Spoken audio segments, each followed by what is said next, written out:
Welcome to our channel. So today we have with a very important concept of your 10 CBSE, ICSE, even state board also, Joule's law of heating. Very important concept from your electricity chapter. Okay, so we'll start deriving that. Before that, we'll see the statement. Okay, statement you may get for 1 mark. Okay, statement: heat produced in a conductor. Heat produced in a conductor is directly proportional to square of the current, that is H is equal to H directly proportional to I square. Second one, resistance of the conductor, H is directly proportional to R. Okay, time for which current is passed, okay, H is again directly proportional to T. From this, if we are concluding an expression, so what we'll get?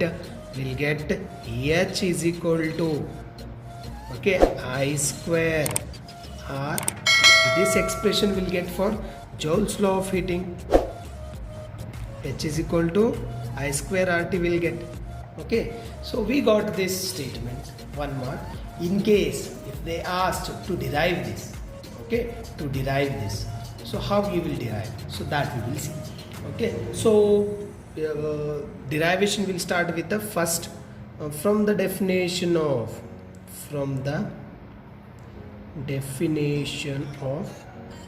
potential difference or voltage. We learned that, okay, V is equal to work done by charge. Okay, potential difference can be defined as work done to move a unit positive charge from one point to other, W by Q. From this we'll get W. Okay, W I'll keep here. This Q, if I send that side, what I'll get? W is equal to V into Q I'll get, right? V into Q I'll get. Next V I'll keep like that only. Okay, Q I'll get from current formula, that is I is equal to Q by T, rate of flow of, okay, rate of flow of charge. Now if I want Q from this, Q I'll keep here only, I and T will become multiplication. Q is equal to I into T. So I'll replace that, I'll write I into T.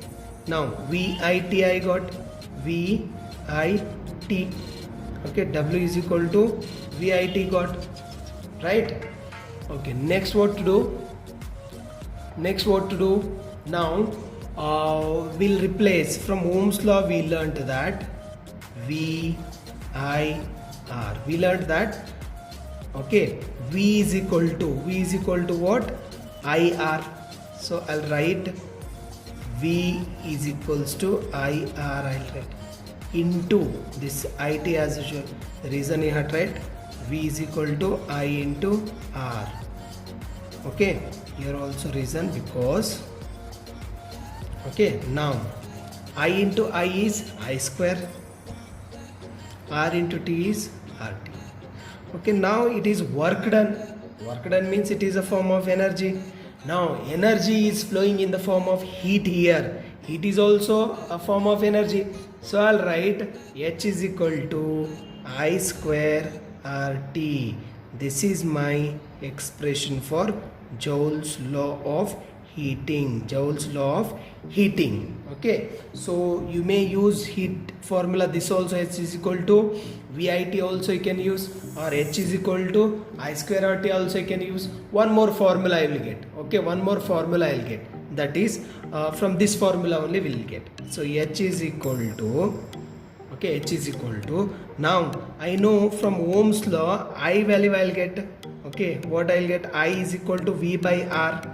Okay, I is equal to V by R. Means this I square can be written as V by R whole square into R into T as usual. Reason you write because I is equal to V by R.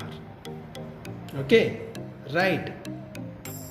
Okay, now V square divided by R square into R into T.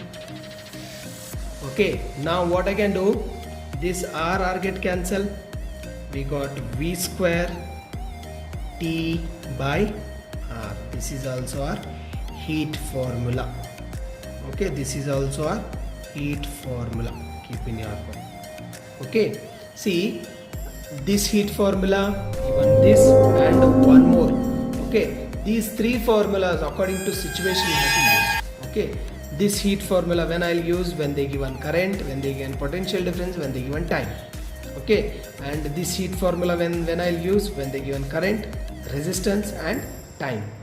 And again last one when they given potential difference, resistance and time. Okay, V square T by R. So these are the three formulas, okay, you can use to find heat. Major expression for Joule's law of heating is H is equal to I square RT. I square RT. Okay, I hope you got the derivation. Okay, so practice this derivation. 100% you may get for 2 to 3 marks, right? Okay, thank you for watching.